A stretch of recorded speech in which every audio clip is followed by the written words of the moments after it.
जम्मू कश्मीर से जो सामने आ रही है, जहां जम्मू कश्मीर में एक बम धमाका हुआ है पुलिस स्टेशन के अंदर। ये बम धमाका हुआ है और इस धमाके में 7 लोगों की मौत की खबर फिलहाल सामने आ रही है। नौगाम पुलिस थाने में ये बड़ा धमाका हुआ है। धमाके में 8 लोगों की मौत की खबर फिलहाल है। 2 दर्जन से ज्यादा लोग घायल बताए जा रहे हैं। तस्वीरें भी आप देख सकते हैं किस तरह से ये धमाका हुआ है और एक जोरदार धमाका पुलिस स्टेशन के पास में हुआ है, जिसमें ज्यादातर जो पुलिसकर्मी हैं, घायलों में ज्यादातर पुलिसकर्मी शामिल हैं। और फिलहाल नौगाम पुलिस स्टेशन में यह बड़ा धमाका हुआ है। दिल्ली में धमाके के बाद अब जम्मू कश्मीर के नौगाम में पुलिस स्टेशन में यह धमाका हुआ है। 8 लोगों की अभी तक मौत की खबर सामने आ रही है। यह आंकड़ा बढ़ भी सकता है और 2 दर्जन से ज्यादा लोगों के घायल होने की खबर फिलहाल सामने आ रही है। घायलों में ज्यादातर पुलिसकर्मी शामिल बताए जा रहे हैं। तो जम्मू कश्मीर से यह बड़ी खबर, जहां श्रीनगर के नौगाम में धमाका हुआ है और यहां पुलिस स्टेशन में यह धमाका हुआ है। तो फरीदाबाद से जो आतंकी नेटवर्क था, इससे जब्त जो अमोनियम नाइट्रेट, ये शुक्रवार को यहां श्रीनगर के नौगाम पुलिस स्टेशन में भी धमाका हो गया है। ये विस्फोट इतना जोरदार था कि धमाके से थाने का एक हिस्सा ढह गया। पार्किंग में खड़ी गाड़ियों में आग लग गई। धमाके में पुलिस इंस्पेक्टर समेत 8 से ज्यादा लोगों की मौत की खबर फिलहाल है। हालांकि अभी इसकी आधिकारिक पुष्टि नहीं की गई है। और धमाके के समय थाने की जो इमारत है, इसमें डीसीपी रैंक के भी अधिकारी उपस्थित थे, ये भी जानकारी फिलहाल सामने आ रही है। तो 2 दर्जन से ज्यादा लोग घायल बताए जा रहे हैं। फिलहाल जम्मू कश्मीर के नौगाम में पुलिस थाने में यह धमाका हुआ और इस धमाके में 8 से ज्यादा मौत की खबर फिलहाल सामने आ रही है। फोन लाइन का रुख कर लेंगे। इस समय फोन लाइन पर मुमताज हमारे साथ जम्मू कश्मीर से हमारे स्टेट हेड जुड़ चुके हैं। मुमताज, धमाके की खबर है, दिल्ली ब्लास्ट के बाद नौगाम में भी पुलिस स्टेशन में जो धमाके की खबर सामने आ रही है, फिलहाल क्या अपडेट और क्या जानकारियां इस पूरे मामले में हैं?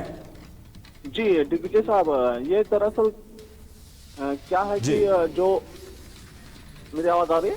जी जी जी हाँ जी, ये दरअसल क्या है मसला कि जो फरीदाबाद से अमोनियम नाइट्रेट रिकवर हुआ था जी, तो वो नौगाम पुलिस स्टेशन में मल्टी एजेंसी प्रोब के लिए वो रखा गया था वहाँ पे। और वहाँ पे फॉरेंसिक लैब के बंदे भी थे, पुलिस भी थी और कई और इन्वेस्टिगेशन एजेंसीज भी थी।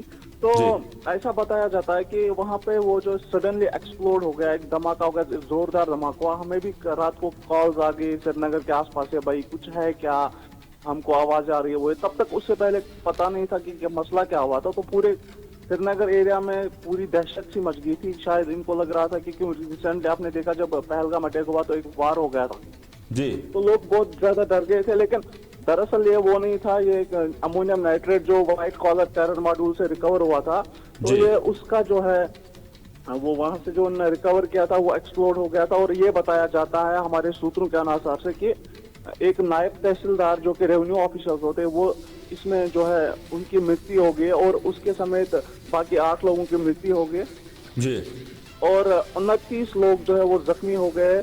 और ये ऐसी आवाज थी सडनली, मैं आपको बता दूं दिग्विजय, कि पूरा जो श्रीनगर का एरिया है पूरा हिल गया था। ऐसा फील आया था कि शायद पता नहीं कोई वार चल रहा है, इतना खतरनाक आवाज आई थी। तो आप अंदाजा लगा सकते हैं जिस टाइम में दिल्ली में ब्लास्ट हुआ होगा तो क्या बीती होगी। और सेम वही यहाँ पे पुलिस स्टेशन में होगा, क्योंकि उन्होंने रिकवरी के लिए रखा था। और बाकी जो है कुछ ऑफिशियल इस पे अभी नहीं आया है, बट उम्मीद और यही आशंका है कि ऑफिशियल वर्जन जो इस पे जल्दी आएगा। और मैं आपको बता दूं जितने भी जख्मी लोग हैं उनको आर्मी के 92 बेस हॉस्पिटल में और सिक्किम में सोहरा जो यहाँ का बड़ा हॉस्पिटल, इन 2 हॉस्पिटल्स में उनको एडमिट किया गया। और ये बताया जाता है कि कई सारे और लोग जो है वो बहुत क्रिटिकल कंडीशन में, और बाकी आपको पूरे अपडेट हम देते रहेंगे। बहुत ज्यादा क्रिटिकल कंडीशन में भी कुछ लोग हैं। मैं आपको बता दूं इसमें जो 2 नॉन ऑफिशियल है, एक तो मतलब नॉन ऑफिशियल आई मीन की जो पुलिस वाले नहीं है, उसमें एक नायब तहसीलदार है जो कि रेवेन्यू ऑफिशियल है, एक बहुत बड़ी पोस्ट होती है रेवेन्यू में।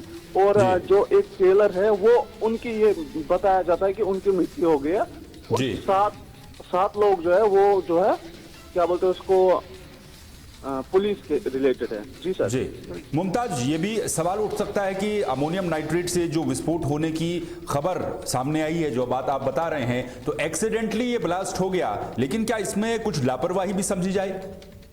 जी बिल्कुल, क्योंकि अगर आपको पता है, मैं आपको बता दूं दिग्विजय, हम भी ऐसे चेक कर रहे हैं कि अगर आरडीएक्स वगैरह होता तो उसको आपको फोड़ने के लिए किसी और एक इंस्ट्रूमेंट की जरूरत होती है, फिर उसके बाद ये विस्फोट होता है। आरडीएक्स का जो 50% कम जो है अमोनियम नाइट्रेट में इफेक्ट होता है। मतलब कि अगर आप आरडीएक्स वगैरह कुछ ऐसा एक्सप्लोज होता है तो अगर 100 लोग मरने की वो क्षमता रखता है, 100 लोगों को मारने की, तो ये अमोनियम नाइट्रेट सिर्फ 50 लोगों को रखता है। बट आपको अभी शायद मुझे लग रहा है ये अमोनियम नाइट्रेट का कंसेप्ट कुछ नया सा है यहाँ पे, तो बट आपको पहले पूरी रिसर्च करनी चाहिए थी, एक्सपर्ट टीम रखनी चाहिए थी इसके साथ कि ये कैसे वर्क करता है, क्योंकि ये व्हाइट कॉलर टेरर मॉड्यूल ने नया एक लॉन्च किया है, क्योंकि इससे पहले जो है ऐसा नहीं होता था। लेकिन मैं यही मानता हूँ कि आपको इस चीज को पूरे देखना था, पूरा आपने इसको जांच पड़ताल करनी थी, इसको हैंडल विथ केयर करना था। तो क्योंकि अगर आप हैंडल इसको विथ केयर करते तो शायद ये नहीं होता। ये सवाल तो जरूर होता है, क्योंकि दिग्विजय साहब मैं आपको बता दूं अभी रिसेंटली जो रेड फोर्ट में हुआ, अब यहाँ पे हुआ, तो सिक्योरिटी पे सवाल जरूर उठते हैं थोड़े से कहीं ना कहीं कि भाई हो क्या रहा है, क्यों इतना वो लापरवाही बढ़ती जा रही है। जी बिल्कुल, लापरवाही भी एक तरीके से कही जा सकती है, एक्सपर्ट्स को रखना चाहिए था। बहुत बहुत शुक्रिया। फिलहाल मुमताज आप लगातार इस खबर पर नजर बनाए रखें। तो मुमताज भट्ट जो हमारे संवाददाता जम्मू कश्मीर से जानकारी दे रहे थे इस पूरे मामले को लेकर के कि किस तरह से यह धमाका हुआ है और अमोनियम नाइट्रेट जो फरीदाबाद से बरामद किया गया था उसको पुलिस स्टेशन में, इस थाने में रखा गया था और उसी में ही यह धमाका हुआ है। इस धमाके में 2 दर्जन से ज्यादा लोग, जैसा कि मुमताज ने बताया, घायल बताए जा रहे हैं। 8 से ज्यादा लोगों की फिलहाल मौत की खबर है। इसका ऑफिशियल कंफर्मेशन अभी तक पुलिस के द्वारा किया नहीं गया, लेकिन जल्द ही कंफर्मेशन हो जाएगा। और धमाके की जो वजह है वो अमोनियम नाइट्रेट बताया जा रहा है। जो अमोनियम नाइट्रेट एक व्हाइट कॉलर टेरर मॉड्यूल जो पकड़ा गया था फरीदाबाद में, वहां से पकड़ करके जो अमोनियम नाइट्रेट वहां रखा गया था उसमें यह धमाका हुआ। लेकिन क्या इसमें कोई लापरवाही जैसी बात, लापरवाही जैसी चीज भी सामने आई है, इसको लेकर के भी सवाल उठने लगे हैं। तो 8 लोगों की फिलहाल मौत की खबर सामने आ रही है, जिसमें कुछ पुलिसकर्मी भी शामिल हो सकते हैं और 2 दर्जन से ज्यादा लोग घायल बताए जा रहे हैं जो अस्पताल में इस समय भर्ती हैं।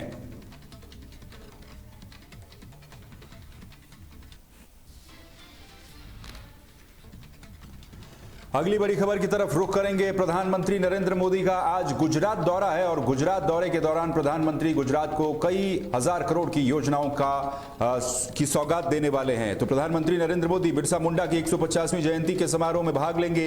जनजातीय गौरव दिवस में शामिल होंगे पीएम मोदी और गुजरात का उनका यह दौरा आज का रहने वाला है। गुजरात में नर्मदा जिले को करोड़ों की सौगात आज मिलने वाली है। प्रधानमंत्री यहां 9,700 करोड़ रुपए की योजनाओं का लोकार्पण और शिलान्यास करेंगे।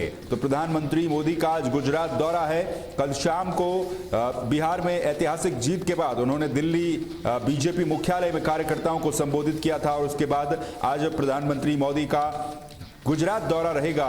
इस दौरे के दौरान 9,700 करोड़ से भी ज्यादा की योजनाओं का लोकार्पण और शिलान्यास प्रधानमंत्री मोदी के द्वारा किया जाएगा और इसके साथ ही जो नर्मदा जिला है उसको कई सारी योजनाओं की सौगात भी आज मिलने वाली है। तो गुजरात में 9,700 करोड़ की परियोजनाओं का उद्घाटन और शिलान्यास प्रधानमंत्री मोदी करेंगे। भगवान बिरसा मुंडा की 150वीं जयंती समारोह में भाग लेने के लिए गुजरात का दौरा करेंगे।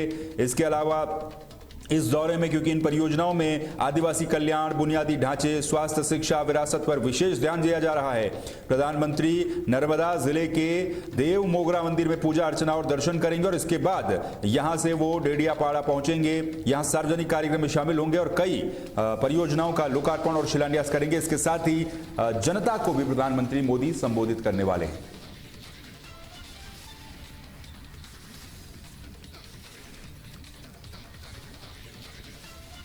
बिहार विधानसभा चुनाव में एनडीए की प्रचंड जीत हुई है। एनडीए ने ऐतिहासिक जीत हासिल की है और इसके साथ ही बिहार में इतिहास में पहली बार बीजेपी सबसे बड़ी पार्टी बनकर के उभरी है। बिहार में 35 सीटों पर महागठबंधन सिमटता हुआ नजर आया। बिहार चुनाव के रिजल्ट फाइनल हो चुके हैं और 90 सीटों के साथ बीजेपी इस समय बिहार में सबसे बड़ी पार्टी बनकर के उभरी है। जेडीयू के खाते में 85 सीटें भी आई हैं। 4 सीटों का मार्जिन जेडीयू और बीजेपी के बीच में रहा। लेकिन एनडीए की इस प्रचंड जीत में बीजेपी के हर सहयोगी दल का, एनडीए के हर घटक दल का महत्वपूर्ण योगदान रहा, चाहे वो एचएम हो, आरएलएम हो या फिर जेडीयू हो या फिर बीजेपी हो। सभी पार्टियों का स्ट्राइक रेट काफी शानदार देखने को मिला, जबकि महागठबंधन महज 35 सीटों पर सिमटता हुआ नजर आया। कांग्रेस की तरफ से काफी खराब प्रदर्शन रहा। निराशाजनक प्रदर्शन आरजेडी की तरफ से भी रहा।